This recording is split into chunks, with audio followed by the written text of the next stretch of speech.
YouTube. Welcome back to Writers and Rec. This time it's just I'm Dawn Ibanez, and with me is Ivy Quinn. Hi, all. April, Abby, she is dealing with some personal stuff this week and will not be joining us. We give her all of our best wishes and our love and support. But you know, we're gonna be moving ahead. That's why there's three of us here. So if one has to bow out, the other two can just go ahead and keep it moving. And not talk to ourselves and look special. Yeah. Just by yourself for like one podcast, just a running monologue of weirdness. Well, we enjoy the running monologues of weirdness. That's why we do this. Yeah, it's true. It's all very much free thought. Yeah. Okay, so a little disclaimer. We are not sponsored by, but you will see me, my addiction. It is Easter. Cadbury mini eggs. I feel sad because I know people don't like them. They can be divisive, but I love me some Peeps. But the Peeps factory had to close down early, so there aren't Peeps this year, which is like really, really super low on the scale of sad things, but still Peeps. Yeah. Have you been down to the Peeps store? There's a Peep store? I just get it like the Rite Aid or something. You know, every year I go to the Katsucon, the big anime convention that I go to every year. Yeah. Down at the National Harbor. Yeah. There's a convention center there. I drive by it every day on the way to school and stuff. Yeah. Down in the National Harbor, there's a Peep store. Oh, but I have to go.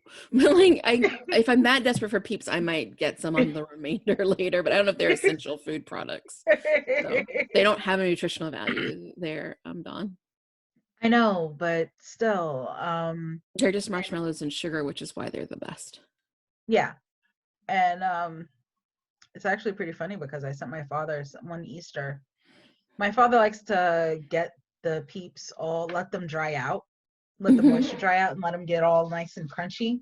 Oh, I hate that version, but okay. Oh, no, my father, he loves it. And he's also a diabetic.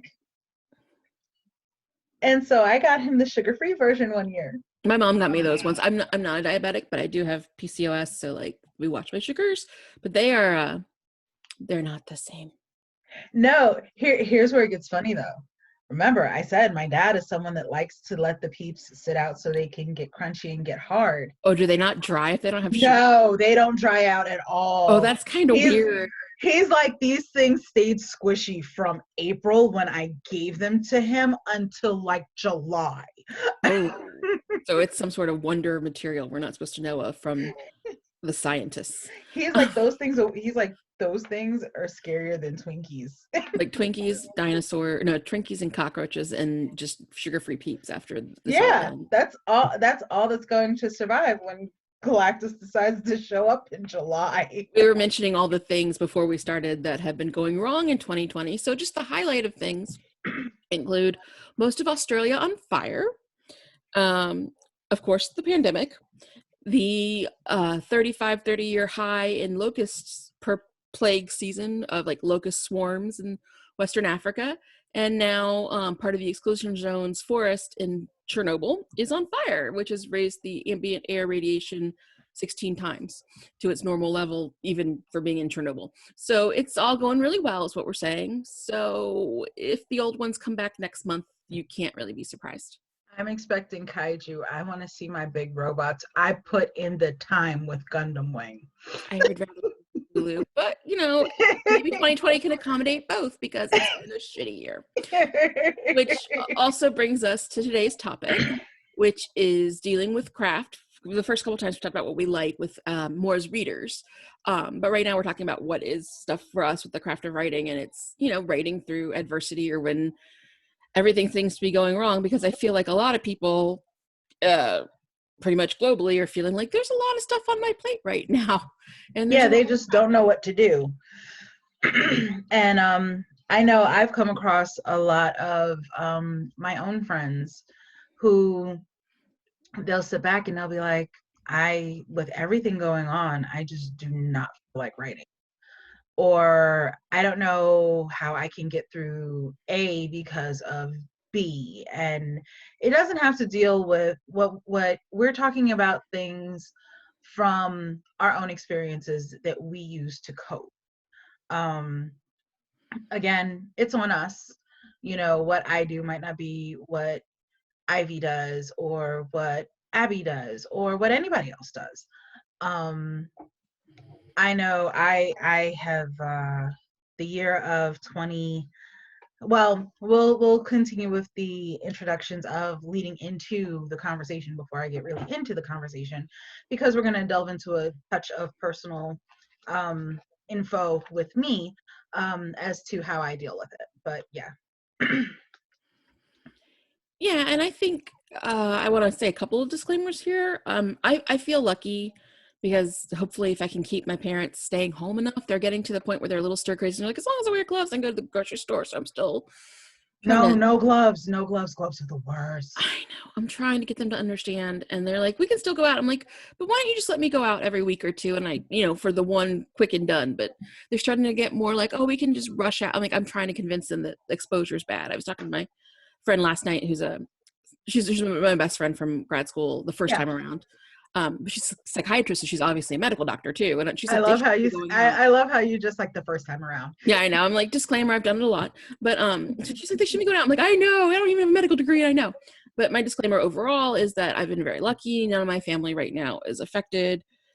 Where they're sick, they're mostly, if I can keep my parents where they're supposed to be, hunkering in place, including my 96-year-old grandmother and my sister who's immune compromised. So some of my tips obviously are not for, oh, like you're literally dealing with a family member who is that ill, or someone in your family who may be at a point of hospitalization for whatever reason. Because sometimes there's just nothing you can do but deal with it. I'll talk more about personal experience with that too.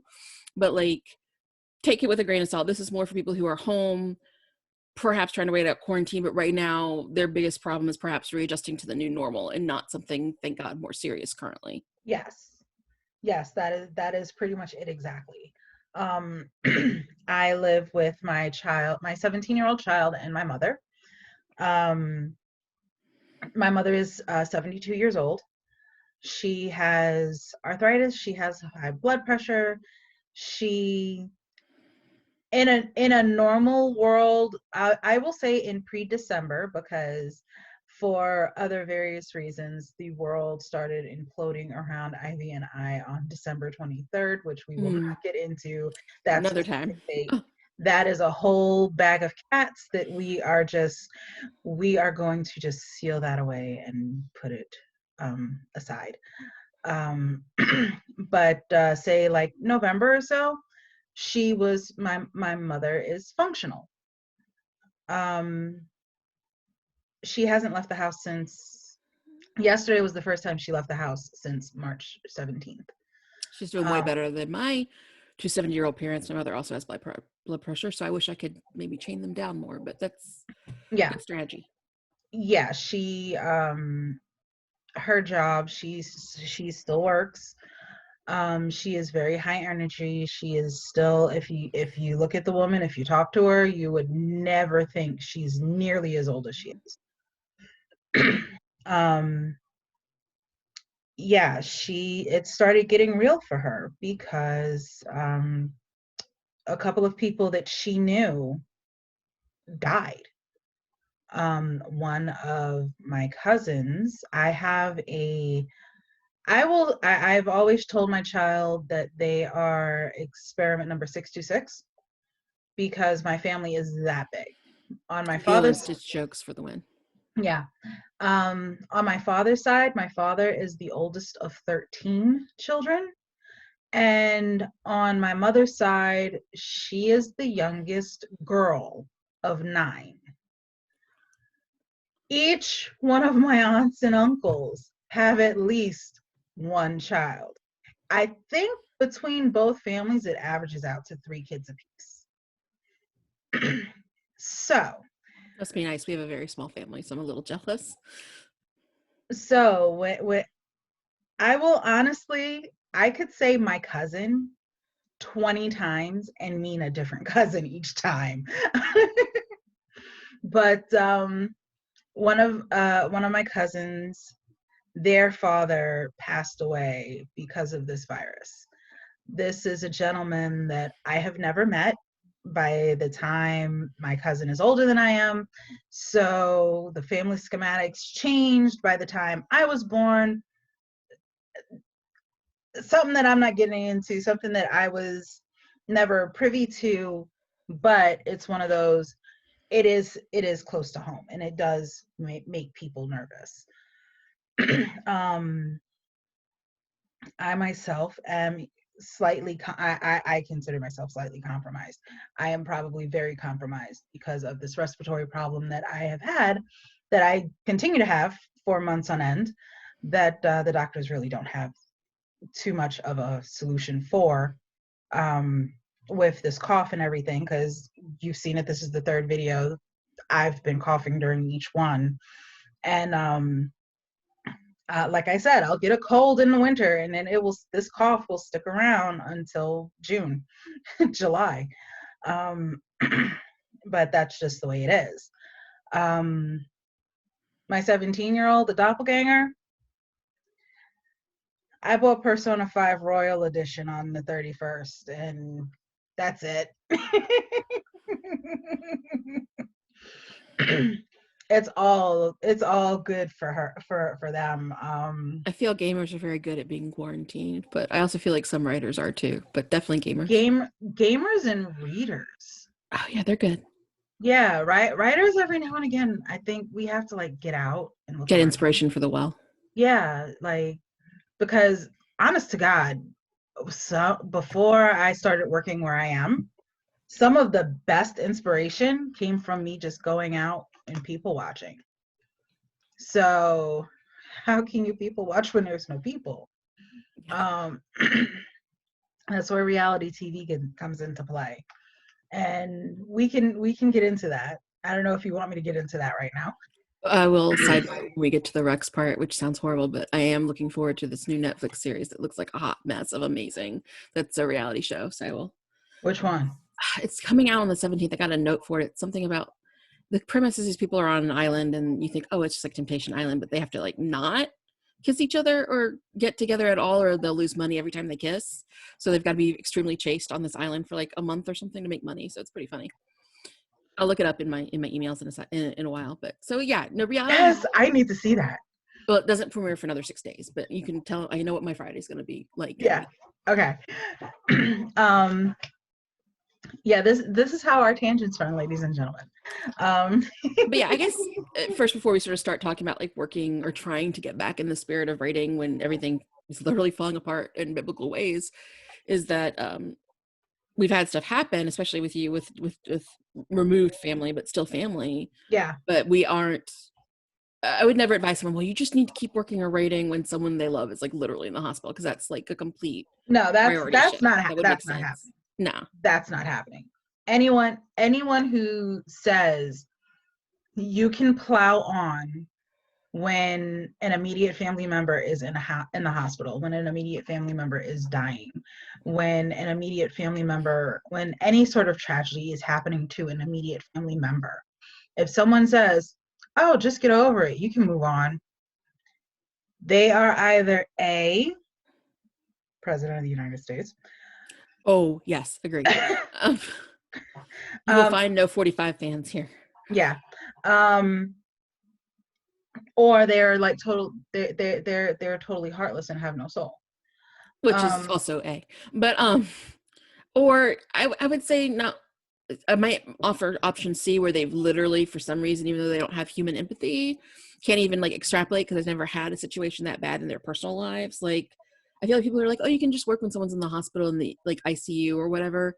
They've never had that situation happen, so they don't get it. Like they've never. I mean, they should be able to get it, but some people, it literally has to smack them in the face happening to them before they get what it feels like.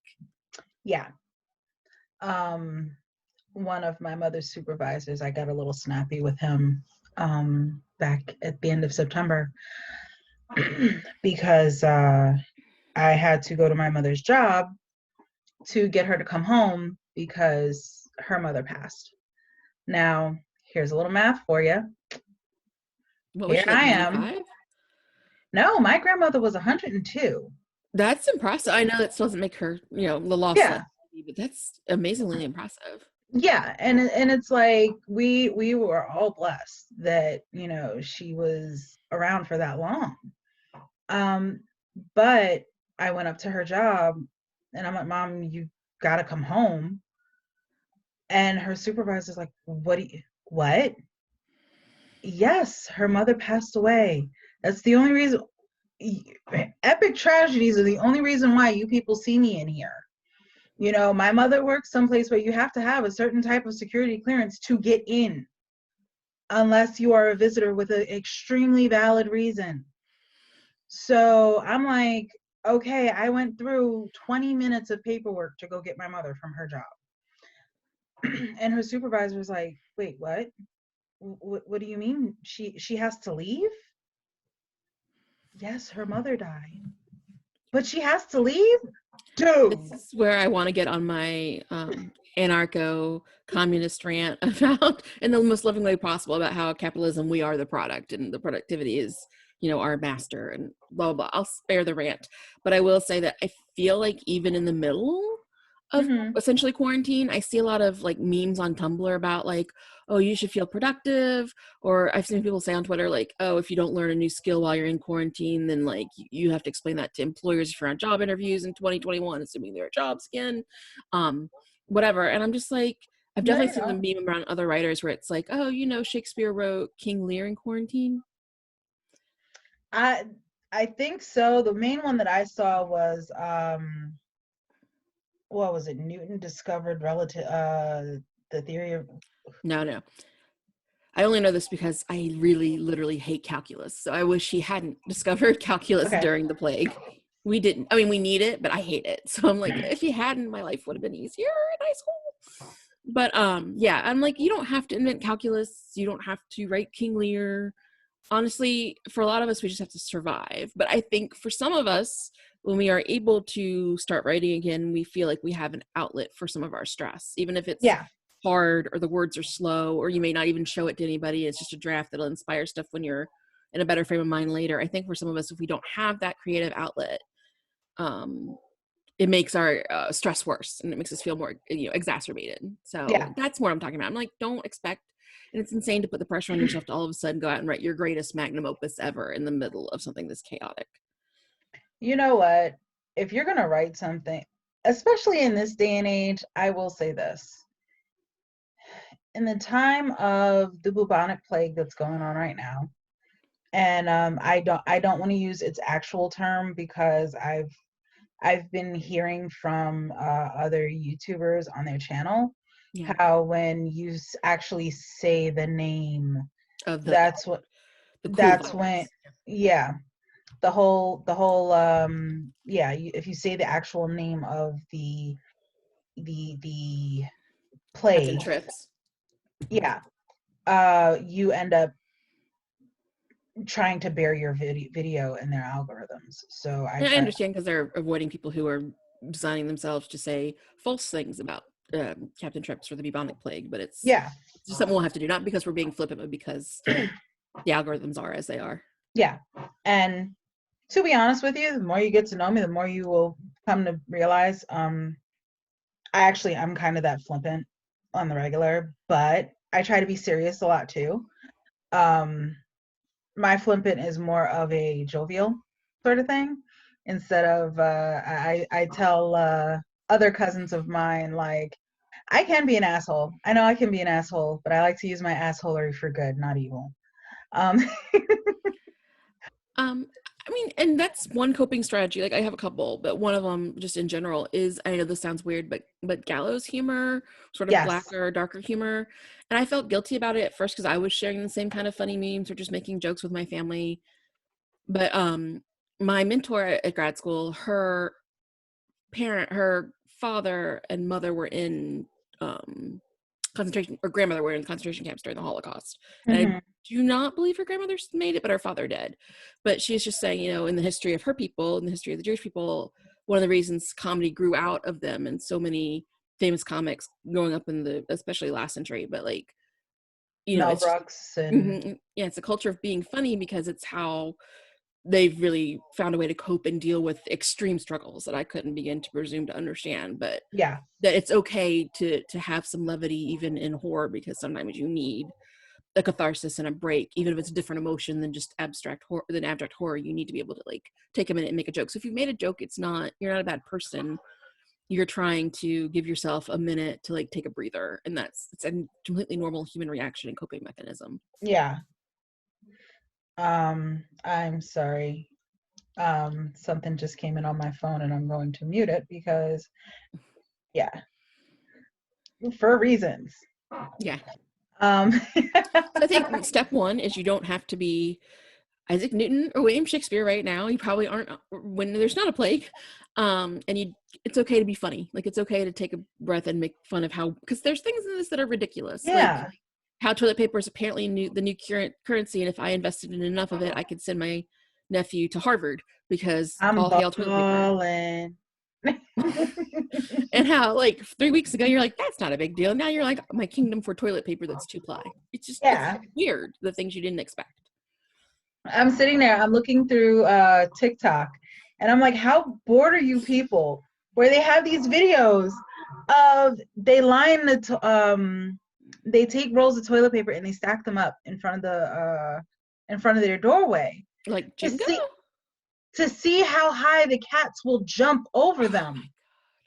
And I'm like, okay, really? Get a We new got hobby. rid of we got rid of Ringling Brothers for this, you know. And I guess the third thing I was thinking is that, again, the artistic expression, if you are feeling able and up to it, even if it's slow and hard at first, because I'm being fancy, but I like to think of it as the quarantine ennui. It's been hard just to get through assignments for me, or to feel like inspired enough in some ways to get through just papers for school. Because we're still having school, because we're telecommuting, because why aren't we? At least college and grad schools are, my UB is. But I think it just helps. Like my sister, for example, has started to, she's never been into art before. Like I don't think she hates it, just wasn't her thing. So now she started to take up painting, sort of like an abstract sort of mix of swirling paint and glitter. And she's practicing, she's really enjoying it. And I talked to my friend Marika, the psychiatrist, last night. She was like, I have so much stress. I don't like doing sort of certain different things with my new job and adjusting to like the way telecommuting works now and all the Zooms and blah blah blah. And I was like, well, have you tried a different like hobby? Like just because I know she bakes and she makes amazing birthday cakes. She's like, she could like go pro if she wanted to, but I'm like, have you tried picking up just random art things or like an instrument or something? And she used to also long ago write fan fiction in the Smallville fandom with me, but I'm like, right. Like I think a lot of people are finding some good craft, knit, whatever, some kind Yeah. of relief with artistic expression in small doses to keep their mind occupied. Um, And not because they're starting a new career, but just because it's yeah, fun. it's something to pass the time. I know a friend of mine crochets. She has picked up crocheting again. She went and she crocheted a whole bunch of face masks for her family that she's going to sew a little because we all know crochet masks, Yeah, as they'd cute be as they like are, it's not holes. really, yeah, there's too many holes. So she's gonna put sew fabric in it and everything so that, yeah. Um, she's crocheting again. I know people who draw. I know my father, he had modeling clay that he would make villages with, and That sounds cute. yeah.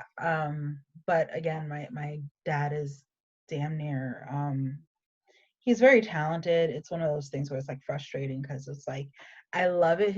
I love his talent because it's so good and it's so rare. But at the same time, it's like, dude, do you realize how much money you could have made if you sold these figurines? So it's a catch-22. Capitalism. Yeah.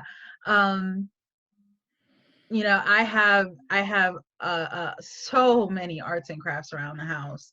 A friend of ours was saying how she was going to have to homeschool her boys, well, distance learning her boys, and she didn't know what she would do for like arts and crafts stuff. And I'm like, what do you need? I probably have more than enough of it. I have ink, I have paint, I have canvases, I have the canvas paper, the canvas pads, so that it's not the full thick canvas, it's just like a little piece of cardboard Oh, with by the way, canvas right. if people are willing to journey out, my sister's found a lot of her art supplies at the dollar store as well. Yeah, So surprisingly affordable and in bulk, like little mini canvases for her work. So, yeah. but there's Um, places for that too, if you're willing. yeah, if you're willing to go out.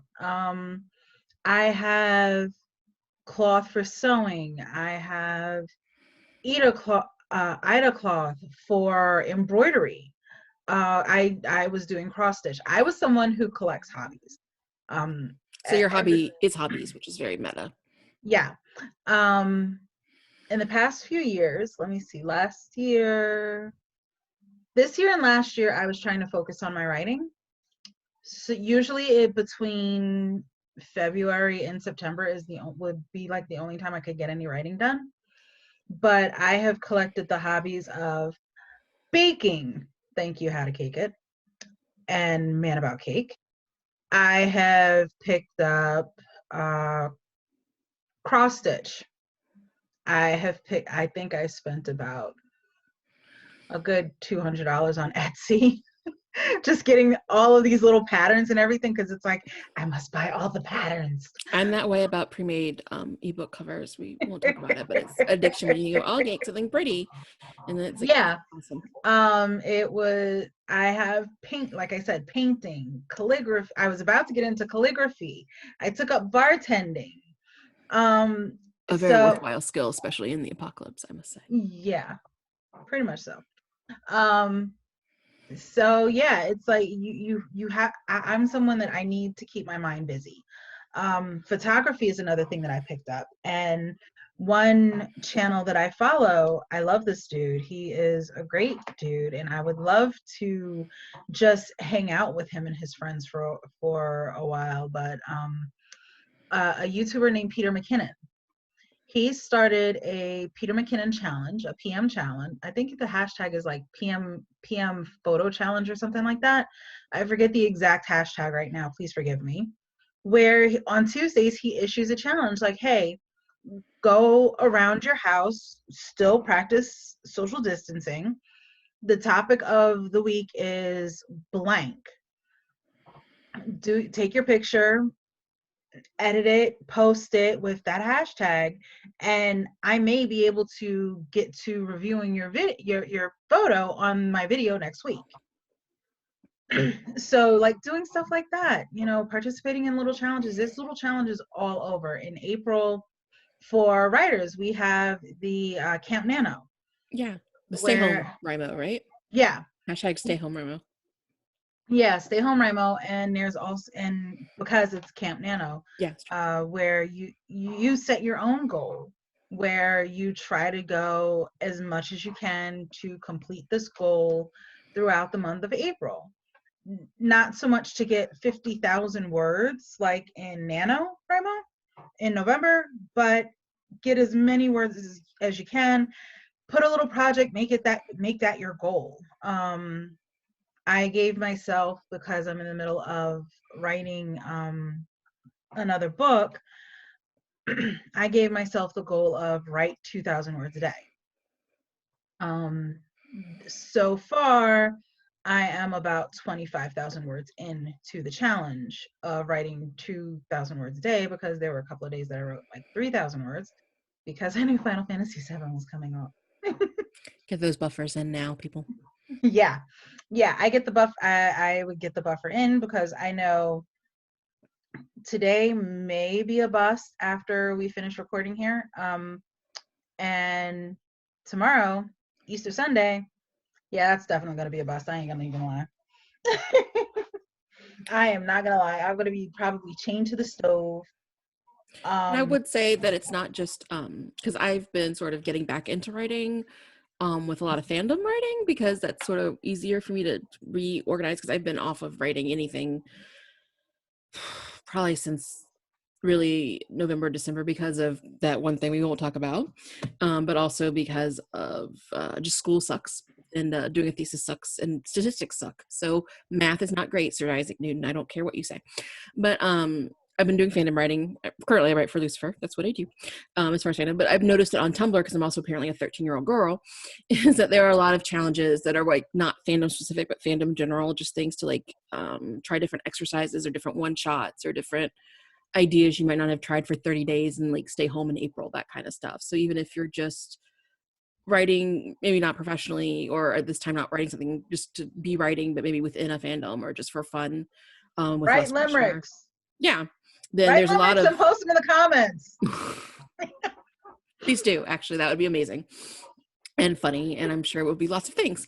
But you can look for all sorts of prompts, whether you're looking through the Nano community or just looking on Tumblr or Twitter, for people who are like trying to give each other things to write for each day, just to keep each other inspired. So there's a lot going on for that. And honestly, if you're gonna write, anything can be a prompt. Anything, because another friend of mine, she and I did this thing called Writing Prompt Wednesday for about a good, I want to say like 14 weeks almost. She and I did this. It was almost kind of like an Iron Chef. And if you can get together with a group of friends and do it online, great. If you want us to, I don't know about your writing time, Ivy, or mine, depending on what the line is, we'll join in. Yeah, I mean, if it's on a It'll be Wednesday, I'm funny. pretty good for that. You know, it would be fun, you know, to just like find some place and we can post it or whatever, find a hashtag for it. Whereas it would be almost like an Iron Chef sort of thing, where we would both take the same line and start 1,000-word story to it, Yeah, 1,000 just word, a little 2,000 drabble word. kind of thing. Well, not quite a Yeah, drabble, but a short. yeah. Um, sometimes it was a song lyric. One Writing Prompt Wednesday, I think I have it posted, it was Shake It Like a Polaroid Picture. Which sounds funny because the song's tune is upbeat, but the actual lyrics are kind of sad. Like Outcast was feeling deep that day. So just Yeah. saying. And so it's like, yeah, it was, we took that. We took another song lyric from Fall Out Boy. Sometime the person you would take a bullet for would be the one behind the trigger. I was in a really deep mindset when I picked that one. I don't know why. Another one was a line from Cowboy Bebop that we were having fun with. When you see a stranger, follow him. Yeah, and I think that would be a fun thing to do. And I think that I like prompts. I used to, way back before you knew me, when I led an informal writing group, not part of anything that's affiliated, but just we would do like that, how we would start the meetups. Even before we got to each other's writing, we would just do 15 minutes. Here's a prompt I found from like they have a couple like awesome writing prompts on Tumblr. The one I used to use, obviously it's been 6 years, so it's not still in action, but the poster's still up. So just here's your sentence, here's your word. Most of the times it was like a line. Go for it. Just write for 10, 15 minutes and see what happens. Like let your imagination just do whatever. Yeah. And it's amazing how many people will deviate from like the same line. They can come up with like a billion different things in different genres and subgenres. Yeah. Yeah, because I know I don't remember what my friend wrote, but I do know that from the Polaroid picture one, it was two characters from a book that I had not written in forever. Um, the heroine from that book, she was taking a pregnancy test. That's funny. And so yeah, it was one of those things where you get to sit back and you revisit things with characters that you haven't seen or with ones that you have. Vignettes. I have, if I swear, if a certain friend of mine sees this, she's going to call me up and start like cursing me out. I have about 4 different writing prompts for this couple, Clover and Kenji, from the Touch Starve book that I was knocking around. Yeah. Mm-hmm. Yeah, I have about 3 or 4 with them. Oh. So it's like okay, I went total Tetsuya Nomura, I went total Kingdom Hearts, and it's like all of these things are from different points of, because I couldn't solidify which way I wanted to go with the story. That gives you So, chances to practice what ifs in your mind. right. And you go, oh, this could have So, been interesting, but it won't quite work. And I can see why once it's on the page. right. So I went and I did that. And it's like, yeah, okay. I think I had stopped doing the writing prompt Wednesday around no May of 18. But yeah, I would like to put that back up because we all have nowhere to go now. But so I think part of like getting back into writing isn't pressure to be like amazeballs, but I think it is a way to say, hey, here are a lot of other outlets that are creative. This is one you can go back to just to sort of give you something to do that's not focused on everything that can be depressing. And so another step to that is also learning when to turn off the news. I'm not saying not know anything, but I'm saying pick and choose. And I felt until I took a step back from social media. I did one of those things where I gave my girlfriend my Facebook password, so I can't get into it right now. I can get into my Messenger; it's a separate app, but it's still on my phone, so I can. That's how you can talk to me, Dawn. But Okay. it helped me, and I limit myself on Twitter maybe a minute or two when I have to go check, and usually either reply to someone or like post information about a workshop I'm teaching or something.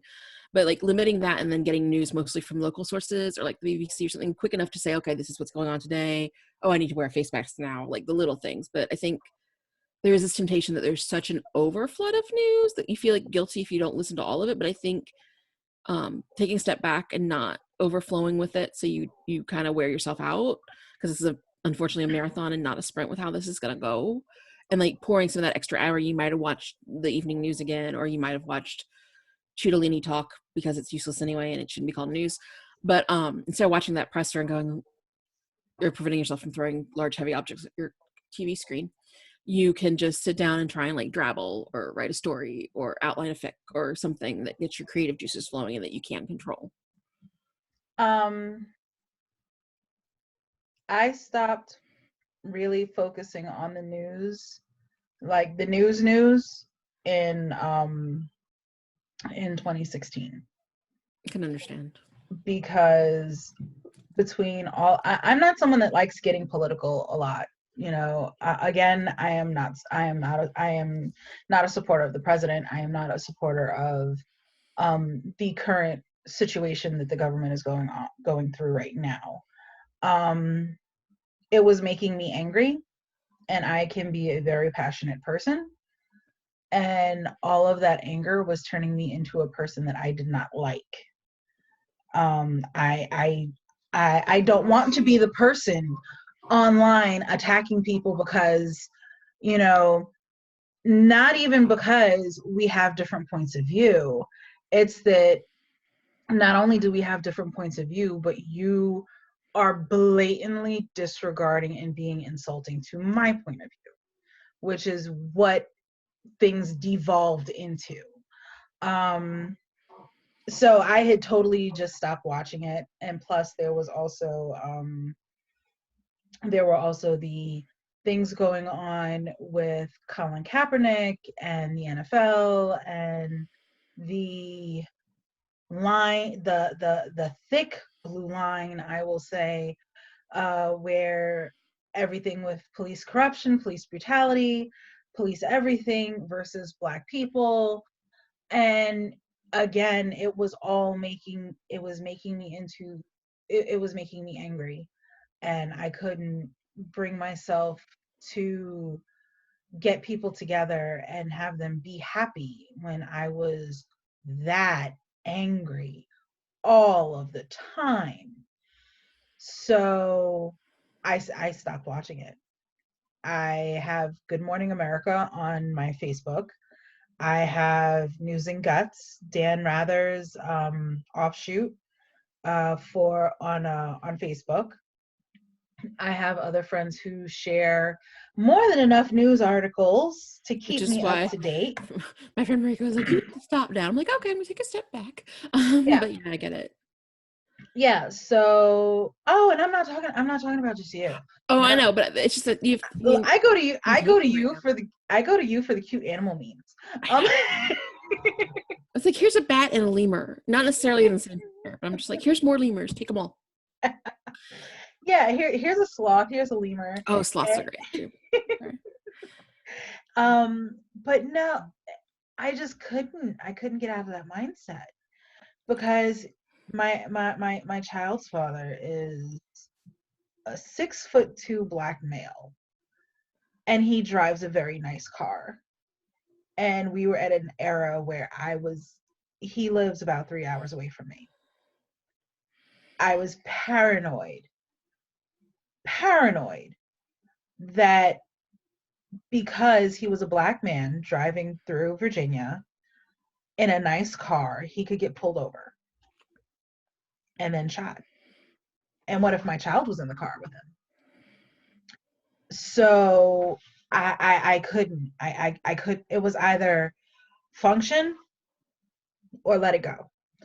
I had to let it, or keep on to this anger and just let it swallow you whole and bring you into this place. And I couldn't, so I had to let it go. So in order to get through the drone of actually hearing a news report, I'll say, and I shouldn't say droning because he's not a boring guy. I switched to watching video game news. I know more about the crap that goes on with EA, Bethesda, Sony, Google Stadia, and all of that stuff. I know way more of that now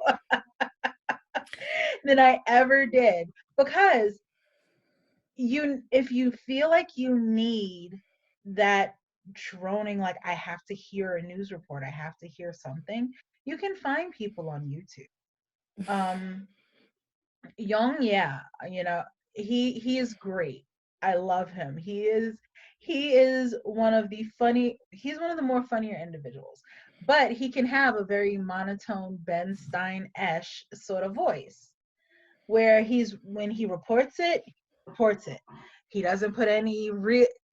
He doesn't editorialize or put funny voices to it, that kind of thing. No, he doesn't, unless it's talking about Fallout 76, because he's so disgusted with that game. But there's fair reason why. Um and again, that's like totally off topic, but you finding workarounds is really what you would have to do. But I think it's important because I get to this part where I feel guilty if I don't watch enough news, but then I was realizing the same thing just about 4 years later and right now, that it was burning me out. So it's like you have to sort of pick and choose. So I mean, be informed if you need to, or do whatever if you need to sort of have the simulation of a newscast, but learn more about like EA Sports or Yeah, but anything. I will admit, because we follow each other on social media. Everybody, she and I, we follow each other. Um, I was worried about you for a little while there. I know, I know. I swear my friend I who's a was very psychiatrist, I worried mean, she's not about a you. psychic, she's just good at her job. She's like, hey, Toby, because that's how she knows me. Just take a step back and take a breather. And honestly, in the last week and a half since I was, denied access with consensual, I was like, hey, Yeah, Gina, you got to take this passport away from me for a while. Like it's helped a lot. It's made me more functional as far as like getting yeah, a lot more stuff done for school and work, but it's also kept me from feeling so awful all the time. yeah, So I think it helps me not to deep down dive into the social media, because you do get really upset, and that derails you in what you want to do around the house, what you have to do, if you have kids at home, to get them schooled in this brave new world of like remote schooling or packets coming home from the schools, yeah. or making dinner, all that stuff. And I just feel like replacing it with a chance to take time and write or 17, they on their own. do art has helped. So it's been good. It's been getting back into, even if it's just like, for right now, fan fact, just like writing. Yeah, It's not give me some respite, because I do get to points where I can't write for a while, not because I can't, but because school is just so omnipresent in my case. But then it kind of bubbles up and it has to come out, or else I kind of go a little frustrated, I guess. So for me, writing isn't necessarily I should do it, because it's eventually gets to the point where it's so filled up in my head that it's not an option anymore, and I have to get it on paper, yeah. which I think is probably a lot of writers feel that way. I am someone that I have to create something. I have to create chaos. I have to create pictures. I have to create a new world. I have to create something. Um, we're about to hit a serious topic, folks. We're about to hit my personal hell year. Um, May of 2018. I am the youngest of 4 children. It was me, my oldest sibling, well, it's my oldest sibling, my dear sister, my knucklehead, and then me. The knucklehead, he's 3 years older than I am. I really did not expect that I would tear up this quick. Damn. You don't have to share more than you need to. I'm sorry. I know. No. Um, he and I grew up, when we were growing up, he and I grew up together. My eldest sibling and the dear sister, they have a different father than the knucklehead and I do. So the knucklehead and I, we grew up together. We grew up with our dad and our mom. A happy family, you know. We lived on Staten Island. We had a good life. We had our struggles, but it was mostly a good life. He got into motorcycle riding, and he had a crotch racket. I don't know. I've always called his type of bike a crotch racket. I don't remember exactly what it was. It was Kawasaki. In comparison to motorcycles, you have like the big hogs, the Harleys, the ones where you're like sitting down and the handlebars are like up here, and then you have the crotch rackets where you can really race. So I don't remember the exact bike that he had. In May, Memorial Day weekend, which painfully enough was my father's birthday weekend. Knucklehead decides to come down to Ocean City, and because it was Bike Week, he was the VP of a motorcycle club. They were coming down for Bike Week, having a good old time, ripping and roaring, and just living life. Knucklehead was he's someone that always operated at 100. If he operated at anything less than 100, he was asleep. But then there were days that he went from 100 to 1,000 and nobody knew how to control him. That morning, the guys that he was with, they were like, yeah, man, we never saw Pete like that. It was like he was like way up here. So while he was operating on 100, he was on his crotch racket. He blew a red light, ended up under somebody's SUV. So he died on impact. I was the one that had to get the phone call. I was the one that had to tell our parents. My father was expecting me to call him, wishing him happy birthday. And I had to tell him his son was gone. I went up to New York for a month to make sure everything was straight for the funeral. I wrote so many nice words about him. It kind of made me mad because when he and I were growing up, it was legit cat versus dog in our house. When my parents would punish us, they would send him to his room, but they would make me go outside and play. Because I was the type of kid that, it's like, okay, send me to my room. I dare ya. That's halfway. I am halfway that, as messed up as it sounds, I'm that way about this virus. I'm like, send me home for 2 weeks, bitch. Send me home. I know it's not the way it should be looked at, but again, we're talking about how we cope. So yeah, May, June, July, those were all a bust. I barely got 2 for Joy out that year.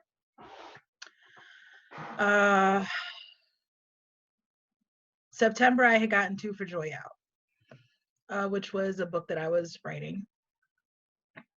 I did not even try to focus on anything during that summer because right after that, my dad, my brother lived up in New York with my dad. He and I designed it that way. We don't sit back. He and I, we came to the agreement, we knew our roles. I was my father's favorite. He was my mother's favorite. If anything happened to the other, our parent would need that other one there. So, and again, my mom gets upset when I say that, but again, it's one of those things where she knows. Where I went and I told her, I'm like, it's not a thing of we thought you loved him more than you loved me. It's that I know that if you're sitting there in the supermarket and you're like, there's bags of potato chips here. I know Pete likes this kind, and I know Dawn likes this kind. You're gonna go for the kind that Pete likes. I know that. I know that. I lived it. You never saw me eat barbecue. I was always sour cream and onion. He was barbecue. That sort of thing. So I stayed down here with my mom, and she was distraught. She was forgetting things. We had his funeral in June. In July, my mother was hospitalized because she forgot that she was allergic to naproxen sodium. So that was another month of me going back and forth to the hospital, me having to keep everybody updated, me not being able to get anyone done, me not being able to function. Because here was my entire world crumbling around me. Because as much as I hated, admitting it, he had a lot to do with how my life turned out. He had a lot to do with my life, period, because he was my older brother. He was the one that got me into a lot of the things that I am into, simply because I wanted to prove that I was better than him. He started watching Dragon Ball and Fist of the North Star. And I'm like, okay, this is Ball. My brother is one of those who loves it to this day, and I'm like, but there's so many better shows. And see, that's the funny thing. It's like I went off to college. He was in the era of Dragon Ball Z and the original and Super Nintendo. I go away to college. I come back. I have all of Dragon Ball Z. I have like 5 other series. I have the PlayStation, and I'm like, boom, and what? So that was how we played off of each other. He was one of the first family members that was very supportive of me writing. Even when we were in high school, because everyone in high school knew me as the girl with my hair is shorter now. To me, I know a lot of people are like, oh, this is long. To me, this is short because my hair used to come down to my ass. And I do have to cut it. I'll end up cutting it soon. So yeah, it was pretty hard having to deal with that. I don't think I was able to bounce back until the Women in the Once Upon a Villain series came up, and they were like, hey, we want to do this thing. We know you have a lot going on, but do you think you would be interested? And I was at a point where I'm like, I did not know if I would have been able to write All That Glitter.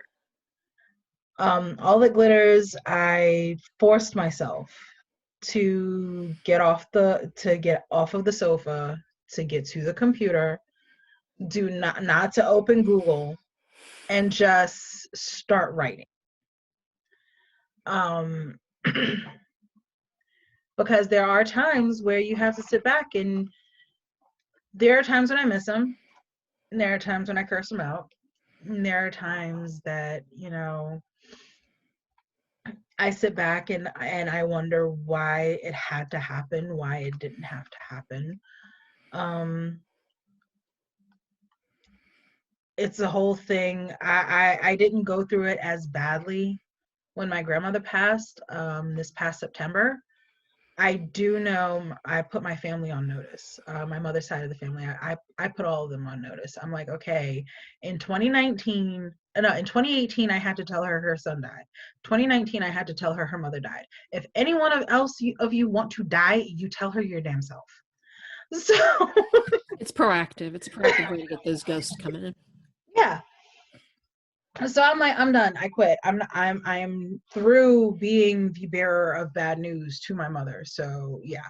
Um because I know again it's not my fault, but I feel like I was breaking her heart.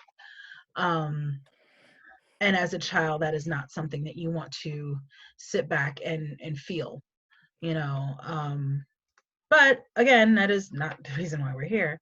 Um I ended up doing a lot of coping by talking to Margaret and by a writing group that we belong to.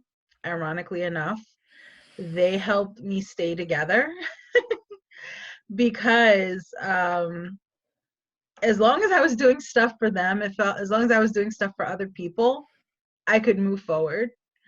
Um, I I didn't want my child to see me constantly fall apart, in which they did. Um, a lot of it was pretty hairy there for a while, and then I went away on the first year of the anniversary of his death. I went away, and I'm like, look, I need to write.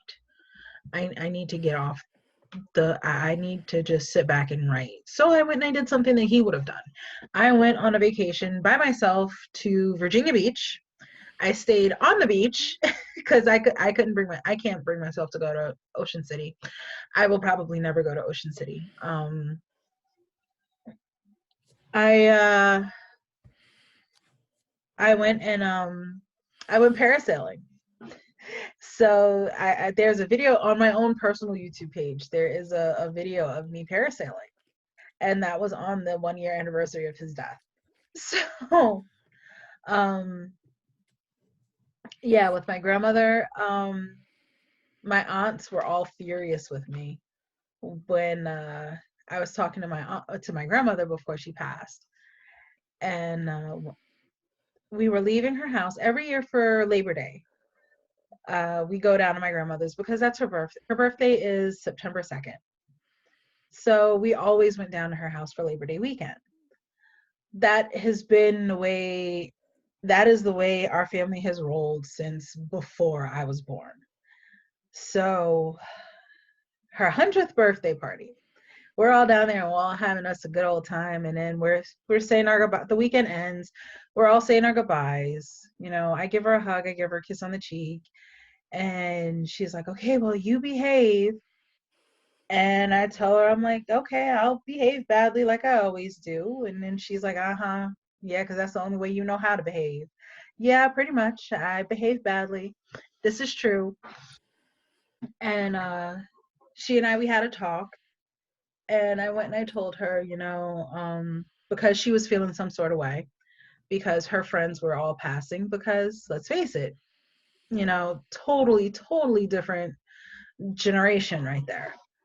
And I told her, I'm like, Grandma, I love you. And I want you to always know if I don't say goodbye to you, you and we are always cool and I know it can happen at any given point in time because you're past 100. You are past your best by date.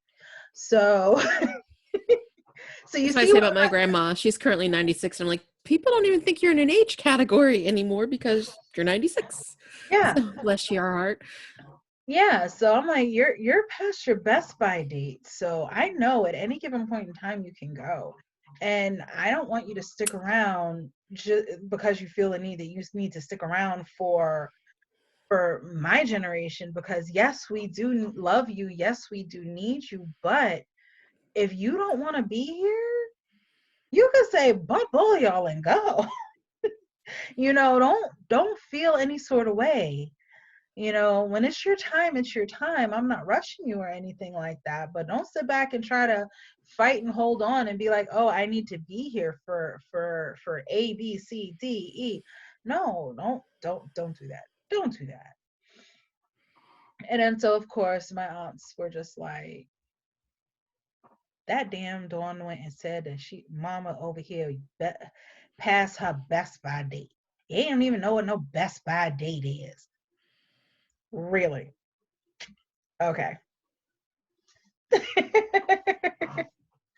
So that's why, and I am also a prime example of someone who will remove themselves from a situation that I know is going to end up being toxic. So again, a whole other different talk show. It's a smart coping strategy when you physically can move from an area. Yeah. I was like, when you can't. Yeah. So my mother knows this. So does the doppelganger, because when we're in the house and I start feeling that, we're all getting on each other's nerves too much, I will be the first one to be like, you know what, I'm going downstairs. Peace. I will be the first one to leave. Again, take that as you will. Because you know yourself. Yeah, I know myself, and I know I'm going to end up saying something that I can't take back. That's really the biggest thing. I think part of it, and this is where I turn out to show you how I was never meant to be that kind of psychologist. I'm not a clinician. I'm an industrial organizational psychologist. So I'll preface this. But I think part of it is with your brother's death and anybody's death, when you're processing it as a family member, that you actually have to process it. Like you can't go back to everything and trying to be status quo or be productive or go back to saying, well, I used to write 2,000 words a day and this shouldn't like affect me, because it's A, not realistic, and B, there are a lot of feelings that they just take time. You can't fast forward the process. You can't hack it to make it go in a week when it takes months and still years. There are obviously lingering effects. And I think that even though Abby's not here, one of the great things she taught me is that sometimes it's okay to be upset and to not ignore it. And sometimes embrace it so you can get through it. Not necessarily faster, but just like sometimes you're just going to feel sad and you need that catharsis. So one of the pieces of advice she always gave me, she's like, when I'm really upset, I'll put on something that makes me cry, like a movie. She's like, I'll just put on Beaches again and then I'll cry, and I'll at least give me the physical act of crying and having tears and getting through that moment. So every so often, if I'm really upset, I'll put on something that makes me cry and watch it deliberately. And see, that's gave me. And that's the opposite of me. When I'm that upset and I feel like I need to cry, you could punch something too. I didn't say you couldn't. Yeah, that's totally where I'm going. I was like, I need movies that will explode. One of my best friends since high school, she laughs because when she has those moments, she'll go and she'll put on, the stepmom, what is it, the stepmom with Julia Roberts and Susan Sarandon. Yeah, it's called Stepmom. Yeah, she'll put on that movie or some other tearjerker, and I know that's how she copes with things, and she sees it. But then there are times when she knows that I'm upset, and then she's like, do you want to put on Terminator? Yeah. Sometimes when I'm really upset, I'll tell Jenny, we can find the Predator. It needs a body count. I will say that lately, when I'm really upset, a movie that I'll put on a lot is it's newer. It came out this summer, and it was kind of an under the radar horror flick, but it's called Ready or Not, and it's about this woman who with Hugo Weaving's niece. It looks amazing. like Margot Robbie. She does. Oh my God, they look like twins, except one's like, I think, slightly narrower face with smart or with whatever her name Weaving is. But like at first I was like, this is Margot Robbie, right? I'm like, oh, okay, whatever works. But the movie's really good because it sort of has, it's not as violent in the same way as like Kill Bill. It's not like she cuts through like 88 people, which is also a good one if you're really upset. Because sometimes I do that too. I'm like, I wish I was just killing the 88. Like I just need this. But like there's still parts of it where she eventually just gets like her revenge on, and you're like, I'm feeling it right now. So I will say that if I'm really upset, I don't want to go through the I need to cry method, the putting on Ready or Not or Kill Bill, especially the first part with the actual finale scene and her killing all the 88 gangsters. It's crazy very helpful. It's super helpful. Mm-hmm. As soon as you hear that, yeah. Sometimes I just need to watch a woman shred something and just like be like proxy. I'm not gonna lie. But I do call that sometimes the Abby method. Just like put in a movie. If you need to feel something through someone else, just go for it. Sometimes it just gets you into an emotional state where you can like let things go more. Or at least someone else is letting them go for you for a day. Yeah. It's really helpful. Yeah. Other things that I have done to like try to get back on the ball is think of a project that you know that you work on with the intent of releasing it, but once you get through it, you realize you're not going to release it. Um, or you sit back and you can write those scenes of anger. You can write those scenes of hurt. If it's just you and your computer, or typewriter or whatever, while you're going, that's on you guys. Only the Don't computer tell. knows. Yeah. Yeah. So I mean, and I think that's also something to, again, we keep going back to the idea, or I do, of being like kind with yourself when you're writing in a calamity, or when you're writing as you're recovering from a calamity. You have to be patient. You're not going to be working at the same level you were before things fell apart, because that's not how life works. Yeah. You go, even if you get the baby steps of getting back into writing after, or just in the middle of, for example, Captain Trips over here and like the plague, like, yeah, it's not going to be as fast. I see a lot of people on groups that I'm in still, or like other authors on Twitter going like, I only got 500 words today, and usually I can do 2,000 or 3,000. And like, it's just, these are not normal times. You have to learn to be patient with yourselves, because you can get into that spiral of, oh, I should be able to, but it's a different type of situation. And like, just being kind with yourself and saying, well, today I got 500 words and I got some of my creativity back on, is it's a good victory to celebrate. Yeah. And not necessarily thinking, like you said, that you're going to publish it and maybe your trunk novel from the time you were Yeah. in isolation, and it's still a record, something you did while you were in isolation. It's something that kept you from being all work and no play makes Jack a dull boy. So Yeah. I have it's somewhere on a hard drive around here, a version of the Wild Hunt. I don't know if you remember me talking about that at one of you our have told me panels. about it in parts. Um, I wrote about 2 chapters of it. Oh my God, I was so angry, and I am so. It's like when you read it, I know I was angry because it's like fight scene after chase scene after fight scene after chase scene after fight scene. I It's kid so you the not. opposite. When I'm angry, I'm just like, people are just yelling at each other in like every scene. They're just like super like yelling fights. Yeah, but see again, this is why I adore paranormal romance. You get all the violence, all the blood, and none of You know, the. I write that too, but I And just like to have I people know. yell at each other the most. I just want people to be like, "You suck." Like, that's my catharsis. Like, yes, you do suck. Even before So I cut you down with like a sword. So there's that. I went, and I kid you not. By the time I finished reading this, I'm like, oh my God, I can't put this out. I'm tired just reading it. Can we take a break? Can we get a Snickers? How did Jack Bauer do this on 24 for 5 seasons and never eating anything? He had some really crappy days. I'm just telling you. So Yeah, so you end up having to power through stuff, and then you sit back and you look at stuff, and yeah, it's one of those things that I'm seeing that I'm just like, people are looking at it wrong. Whereas they're like, oh well, like you were saying, they say, oh, um, I normally write 3,000 words a day, and today I only got in 25 because I have to homeschool this, and I have to do this, and I have to do blah blah blah blah blah blah blah blah blah blah blah blah. I'm just like, I understand what you're saying, but at the same time, this is not normal times, but this is becoming the new normal. and you adjust and you shift, but you be You patient have, with yourself. yeah, yeah, you don't have to sit here and get angry and upset because this is way bigger than any of us.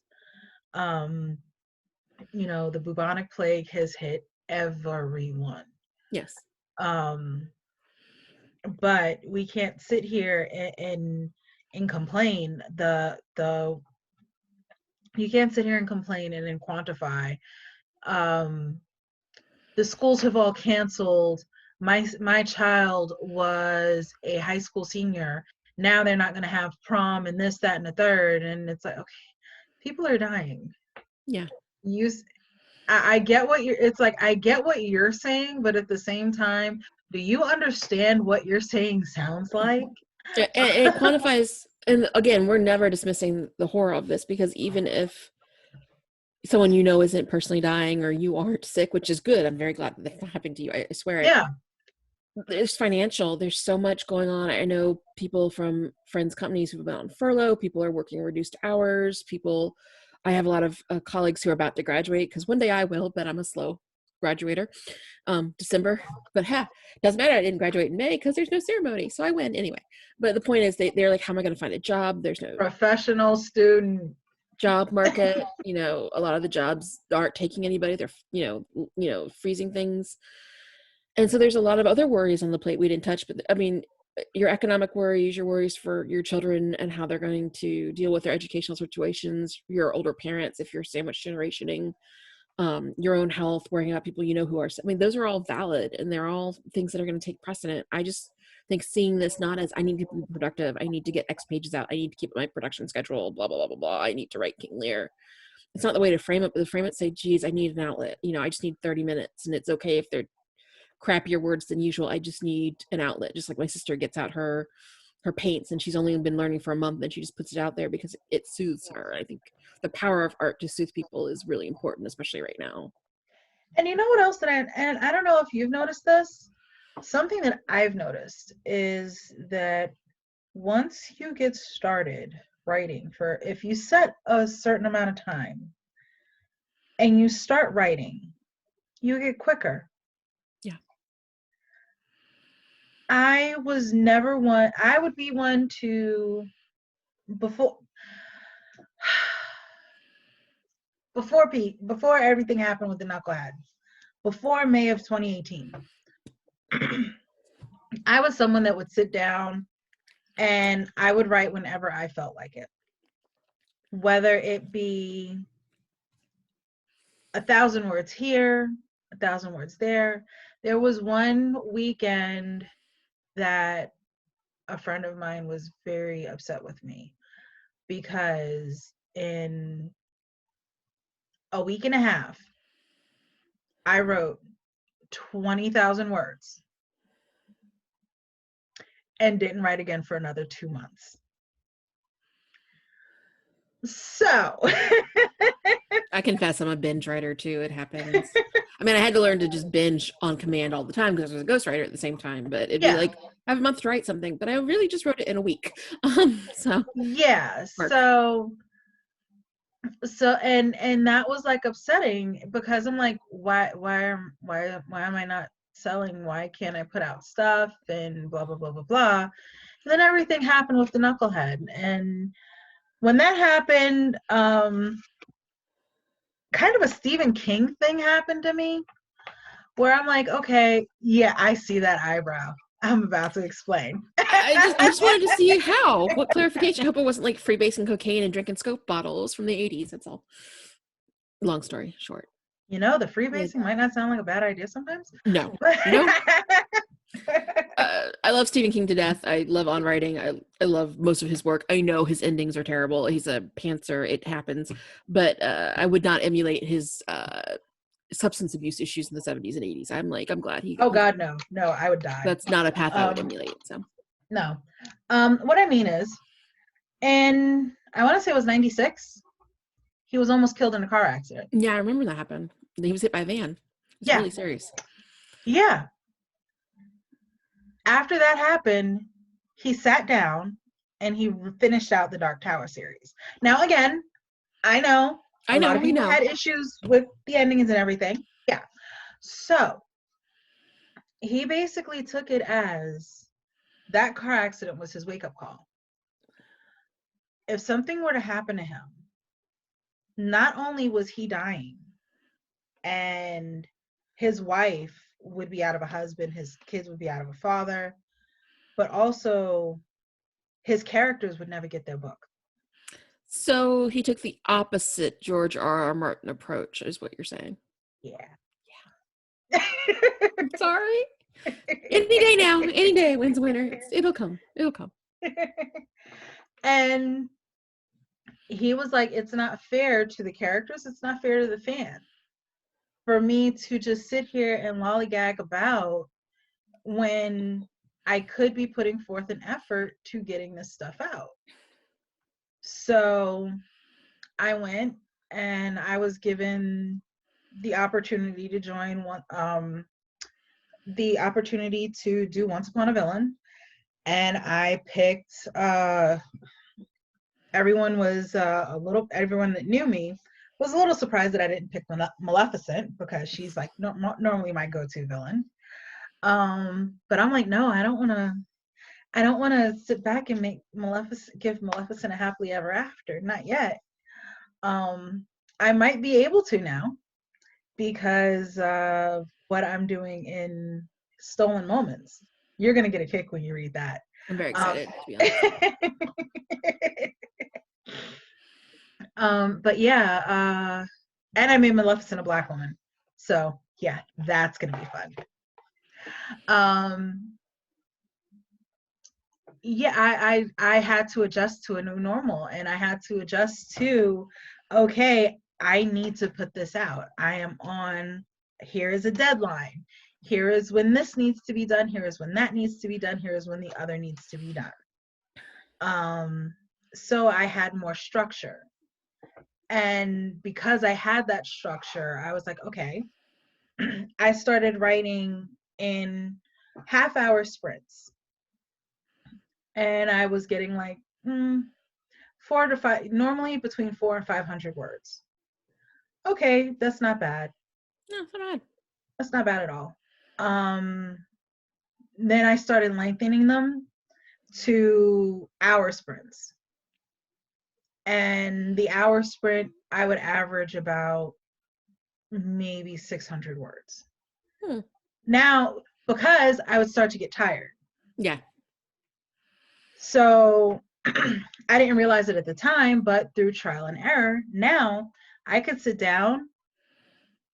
I can put on with my iPod. I have a little timer that instead of it chiming, it has a little wolf howling. Atmosphere. Always atmosphere. I have it set for 45 minutes. In the past 2 years, for 45 minutes, I can average between 700 and 800 words, depending on how I'm flowing. Last night, it is so twisted. I am so excited about this scene. I'm like happy about it. I had the heroine and her best friend go into a sex shop, and the hero followed them into the sex shop. They did not know the hero was there. The hero was hiding in a fitting room. As you do. Sorry, I can't. In the back of the sex shop. I can't wait to read this now. I'm like, I just gotta finish faster. Yeah, and the owner of this shop, he's talking with the heroine and her friend. He knows the hero because that's how this universe is set up. It's that like all magical people know each other. What do you mean? It's like it's a small world after all. Well, it's based on Disney villains, so you know. I was just about to say I need to put that line. No, you need somewhere. To. That'd be great. I really do. Wink. Anvil for the readers. So the owner of the sex shop, he's just finding things that he thinks the heroine would look good in, and he's like tossing them into the fitting room while he's talking to his customers. And they don't know that the hero is like, okay, yeah, I'll buy this for her. Yeah, I'll buy that for her. It's amazing. I'm just like, oh, I'm having way too much fun with it. That 45 minutes, because I was having that much fun with it, ended up being 968 words. That's great. That's really good. So, yeah. So, and then if you have more than that, if you have less than that, it's still fine. You do it all at your own pace. Like what I'm saying, I could do 2,000 words in a night. 3 hours, I have more than 2,000 words. I am good. You know, I still have a job that I have to leave the house for. I still have responsibilities around the house, you know, between my mother, my child. I'm like, well, my mother, my teenager. I keep saying my child, and I'm like, they're not 4 anymore. But 17 can still be needy in their own way, or annoying, or both. There's garlic bread, a toaster, hash browns, and eggs. Figure it That out. is that they are good. Yeah. I was gonna say that for me, with that sort of process, it's I tend to write I'm a binger for sure, but like I do tend to write not necessarily I have to hit a certain amount of words at a night. I try to hit like an end of a chapter, end of a scene, just so like whatever the word level is when the chapter's done, I sort of have that groove through the like where I wanted to go for the night, I guess. So that helps me. But sometimes Mhm. people hit like a number deadline too, so they have like this is what I've got in X amount number out of my total. So like there are definitely both options if you're Yeah, which one works for you too. yeah. Um, as for other outlets, I will always reading is one big outlet that a lot of people have. It inspires you. Yeah. Um, because I'm writing, uh, I try not to intake too many books Yeah, you don't want because to assimilate then them. another expression that we are using way too much in days of the bubonic plague. Cross contamination happens. Imagine how I felt. I was working on a story that was going to be a series. It was set in a vineyard in North Carolina because I was inspired by driving down some back roads, going to my grandma's house. Um, we were going to have these big, huge direwolf looking things and all this other stuff. And imagine my surprise when I saw almost the exact same setup in a book that I was reading. Oops. It Except happens. it was a ski resort, not a vineyard. But It happens. And you're like, yeah, damn, someone beat me to it. yeah. But as far as that, we'll bridge us into Rex because I'm good at bridging. But so Okay. because I haven't sat down and read a lot lately because I've still been You've been school reading takes up my time. textbooks. A lot of my textbook on UN and international policy and NGOs. So if you need a nap, I can recommend the title of that book. But as far as how I get inspired, I get visually inspired often. I watch a lot of TV and movies. I'm not gonna lie. So right now, of all things, my mom and I had ordered from Amazon The Stand, the DVD The Stand. I haven't read the book yet. I'm saving it for a rainy day. I know that sounds weird. I probably will probably read it at some point during our own bubonic plague, because I've been like, this is his biggest book. It's the one he loves the most. It's the one that everybody of him loves the most. I know the ending is lame because I've seen like the TV movie version before because it's on Syfy every year. But yes, I've been watching The Stand, so it's a little interesting.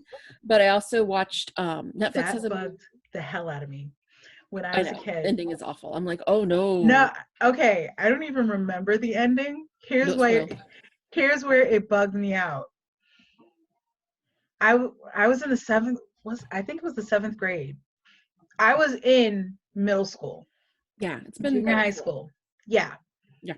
I was in junior high school, and it came out. I was like, I'm not gonna. I was like, I want to see it. I want to see it. I want to see it.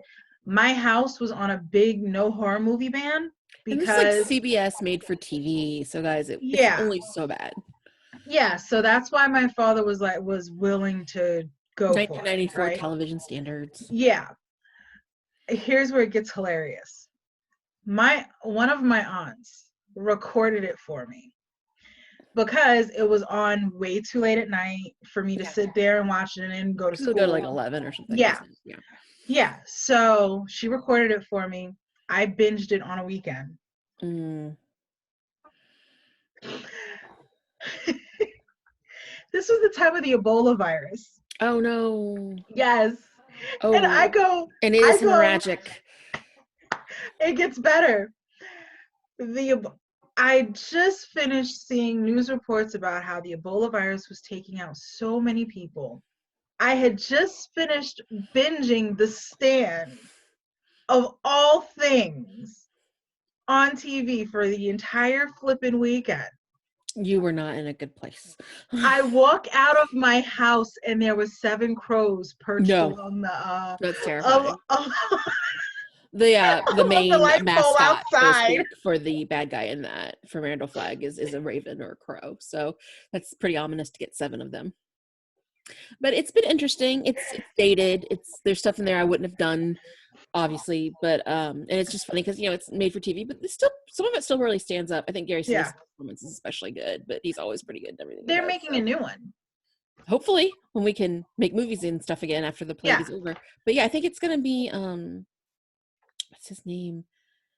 The guy from True Blood, Skarsgård. yeah, I think Skarsgård is gonna be Randall Flagg this time, I think. yeah, yeah. So I I'm can't interested to wait. see that. I kind Apparently, of if want. Stephen Yeah. King needs a bad guy, he goes to the Skarsgård brothers.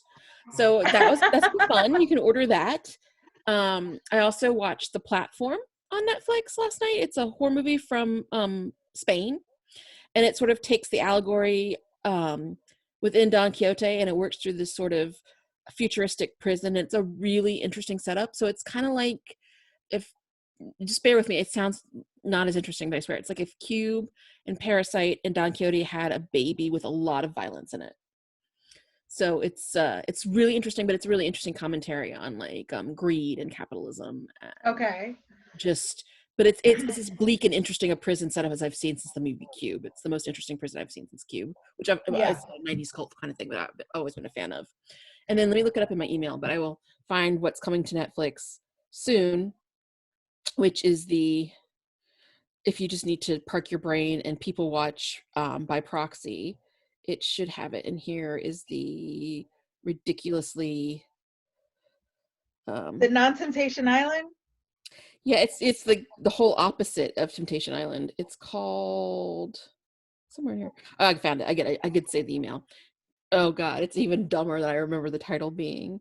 It's from Netflix. It'll premiere on the 17th, and it's called Too Hot to Handle, where they basically think they're on Temptation Island, but they're actually on like Nun Island, so they have to not touch each other or they'll lose money. So that sounds like a way to get your people watching on if you're just really bored of staring at the same like 2 people in your house.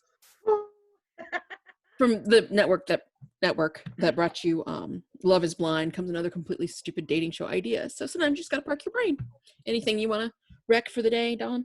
Um, let's see. My recommendations normally come in the form of I have some specifics, but like what I'm doing right now. On Crunchyroll, I just finished out My Hero Academia season 4. And now I'm waiting for season 5. We just got a release date, hopefully, for a Demon Slayer movie to drop, the Mugen Train. When that comes to the States, I need to find that on video or go to the theater and watch it or whatever, because Demon Slayer is a very, very good anime. That was about 24 episodes long. Um, My Hero is up to episode 84, because through the 4 seasons. Yeah, that makes sense. I am going back and watching Rise of the Shield Hero right now. That one it's a harem anime, but I can take it for the simple fact that dude, he's collecting these girls around him, but he is totally not interested in any of these girls. They're all like, "Oh, we love you," and he's like, "So." So not germane. um, it was he was set up in the first 2 episodes. He was set up, and he was set up so dirty that the woman that set him up, I want to fight her. Like my kid says, I want to meet her in behind a den behind in a parking lot of an abandoned Denny's, and we need to throw hands, because there's this curse going around revolving around the shield hero, which is the protagonist Naofumi. No one explains what this curse is until like later in the anime, but she's all like, "Oh yeah, I'll be a little party with I'll be a party member of his." fleeces him out, convinces him to buy a $400 set of armor for her, because this is very like a video game type world that he's in. But they call it magic, but it's really video game type. So it kind of has like a feel of a lit RPG kind of thing. Yeah, he's in a JRPG. So he buys her this $400 set of armor. They're going out, and for whatever reason he's not gaining any experience, she is. They go out to dinner. He doesn't sit down and have drinks with her, but the next morning the prison guards come and get him. The guards from the palace come and get him, and he's like, what happened? She's all tears and everything, saying that he tried to force himself on her. And he's like, what the hell? When did this happen? Where was I? This did not happen. So she set him up. Everyone believed him. And the way things fall, it's that he's basically now, everyone is believing this rumor. And he's very much like, I didn't do this, but they're still sitting here trying to screw me over. Okay, fine. I'm just gonna do me.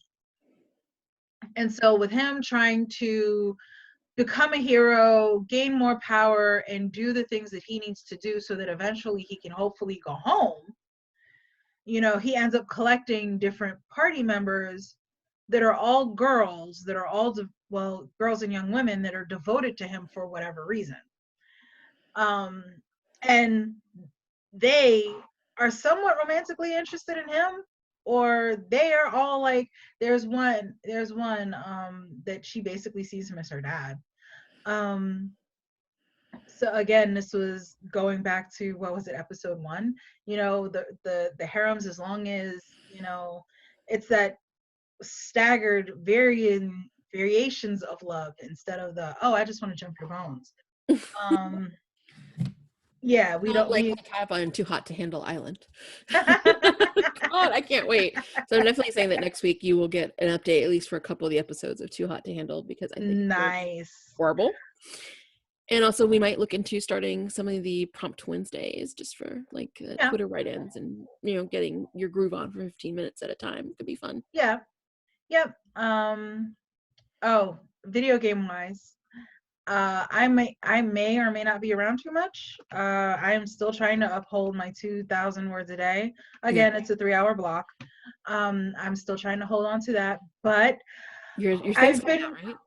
I have been waiting for this game for years. Oh, you look so excited.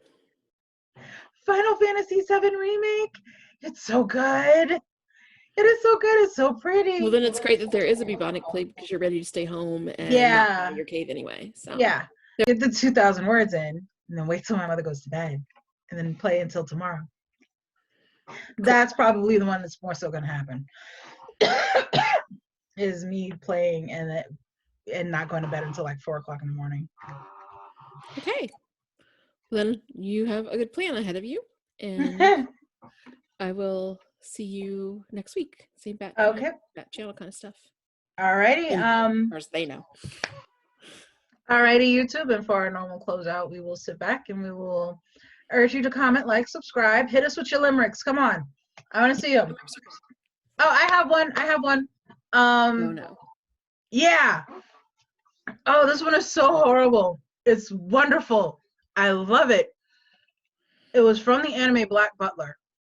So I did not write this. Whoever wrote this, they are a god among people. The limerick was, there once was a woman from Q who filled her vagina with glue.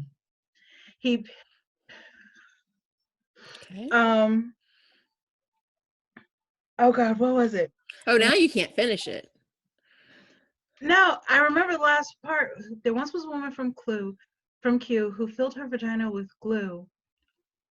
And she said with a grin, if he paid to get in, he'd pay to get out of it too. I think when the doppelganger was about maybe 15, when they found that on the DVD. And I was like, wait a minute, what did he say?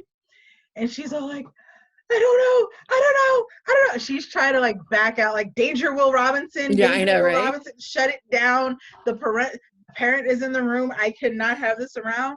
I rewound it. I found it. I started cracking up and rewound it about 15 more times. As a responsible It's mother does. No, it's funny though. That's funny. But yeah, they're gonna be in trouble. I know. I know.